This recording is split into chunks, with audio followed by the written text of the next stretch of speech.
Ladies and gentlemen, welcome back to the analysis of YOLENO TV. I hope you're well from wherever you're watching this channel. One of the biggest problems with William Ruto has been his constant habit of dishing out promises. Ruto dishes out promises in almost all the meetings that he attends. And this is one of the reasons why Murara Kibaso has been gaining political mileage, courtesy of the fact that Ruto has a habit of making promises. Now, talking about promises, ladies and gentlemen, you won't believe what Dr. Boni Khalwale shared in his X, and he was reacting to a statement from William Ruto. And this is what he said. Mr. President William Ruto, this becomes your legacy project. Move from promise to performance. You see? Move from promise to performance. And he shared something that Ruto, about a promise which Ruto had made. The commitment that I want to give to you is that next year we will begin the construction of dual carriageway from Nairobi first to Nakuru, and then from Nakuru later we will take it all the way to Malaba. Before I get further on this analysis, ladies and gentlemen, please like this video. It's so important if you like this video, because that is the only way YouTube shares our content. And to our existing subscribers, I want to continue thanking you for making this channel grow. And for new viewers, please subscribe to this channel, because that is the only way you support the work of our channel. Thank you so much for that. So let's head over to this statement from Boni Khalwale. Boni Khalwale was telling William Ruto something indirectly. We all know that Ruto has been making promises. Sometimes he makes promises, forgets, and promise again. Because these projects take a lot of time to start, he makes a promise again. Sometimes he initiates projects which don't get funding, then he initiates them again. So we have seen all this, and all this have been because of Murara Kibaso's explosive releases, which has left William Ruto looking at appearing to be someone who is always constant of lies. The commitment I want to give to you is that next year we will begin the construction of dual carriageway from Nairobi first to Nakuru, and then from Nakuru later we will take it all the way to Malaba. So tuliza maneno kidogo, lakini hiyo dual carriageway we've already a program, and we are already in discussion with different companies. So I was carefully looking at this statement from Boni Khalwale. Move from promise to performance. Ruto, of course, was promising a dual carriageway from Nairobi to Nakuru. Then he talked about Nakuru to Malaba. So he wanted to fix the issue of what happened. You remember, I don't know how many of you were victims of the traffic jam that I think people could have taken almost an extra 15 hours on the way.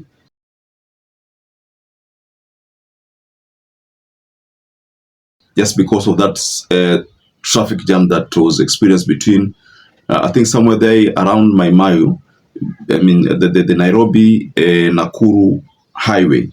That place is prone to a lot of traffic jam. Sometimes many accidents occur along that way.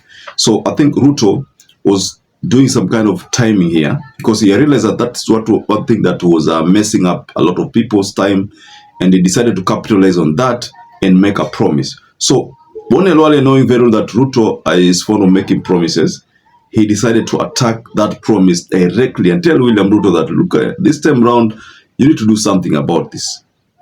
Just actualize your promise. This can be your legacy. If Boni Khalwale goes to an extent of saying that this becomes your legacy project, well, we all know that Ruto has viewed the housing project as his legacy project.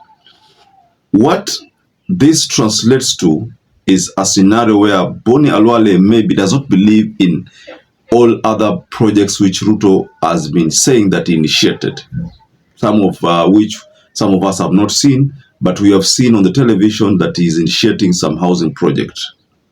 Now, if Ruto actualizes this dual carriageway, according to Boni Khalwale, this will be his legacy project. This again means if Ruto does not actualize this promise and it's 2027, he shall not have completed a project that is meaningful. That is according to Boni Khalwale. On the second note, I think Boni Khalwale has seen Ruto making many promises. Now, he wanted to counter this promise so that Ruto always gets reminded,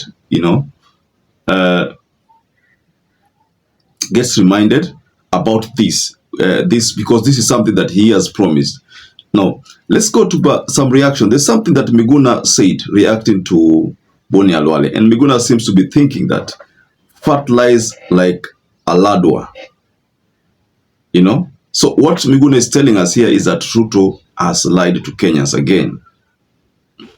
Okay. There's someone here by the name Miracle Child who also says next year is not a date. Mchezo wa tauni. Next year. Next year begins from 1st of January to 31st of December. So, in other words, what the ex-handler is saying, that Ruto is not supposed to come up with a date that this thing will kick off. Then, let's go to someone by the name Africa Updates, who thinks it will really be amazing if he kept it Kenyan. His administration seems so fascinated by those foreign colonial PPPs. He should believe in Kenyans and stop selling out to foreigners. His administration seems to be brainwashed that everything foreign is the best and that locals can't do it. Let his source the funds locally, design it locally, construct it, and police its implementation with no or very little corruption, then we will believe him. So this Twitter handler, or rather this ex-handler, seems to be giving Ruto some chance here, that if he can do everything local, zero corruption in this project, then maybe Ruto can be, can be viewed differently, sio vile asaya anaitwa kama Kasongo, and maybe wataanza kumwamini kidogo, some trust atapewa kidogo. So that is something that is maybe inampatia Ruto kidogo morali, ile inaitwa morali. Okay. Someone by the name Single Dad says, good that you are aware that these promises vis-a-vis performance is heaven on earth. Okay. That is just like the reaction we had, promise and performance. Because Boni Khalwale tells Ruto, move away from promises. Now deliver. Now you need to start performing. Let me just do some random on one. There's someone here by the name Boloyang who replied to Boni Khalwale and Ruto and said, he promised this road will be ready by Christmas this year at Catholic Church Soweto, waiting while alive. So this is the Catholic, the road, and this road is, I think, the one that heads to the Catholic. Pale ambao Ruto alitoa milioni 5 na zikakataliwa na the Bishop Anyolo. So this road that is being shared here, Ruto had promised that he was going to do it by end of December, before Christmas, iwe iko ready. And as at now, this video has been shared here, and it's telling us that the road is still venye ilikuwa. Nothing has been done. Just take a look at this video. Nothing has been done to this road, and this is, in other words, what the ex-handler is saying, that is just a promise like any other promise that has been made. This road has not been done. Just take a look at it. It's full of potholes. That road is heading to Soweto, the Catholic at Soweto, where Bishop Anyolo rejected the donations. So this is what I'm talking about. Now, ladies and gentlemen, let's go below in the comment section and offer a reaction. Do you believe in the promise by William Ruto? Is he maybe this time around going to keep his promise of that dual carriage from Nairobi to Nakuru, then Nakuru to Malaba? Just give your reaction below the comment section. So perhaps if you watch this video and you have not subscribed, take 1 second and subscribe, like this video. Until you catch up again, stay safe and stay blessed.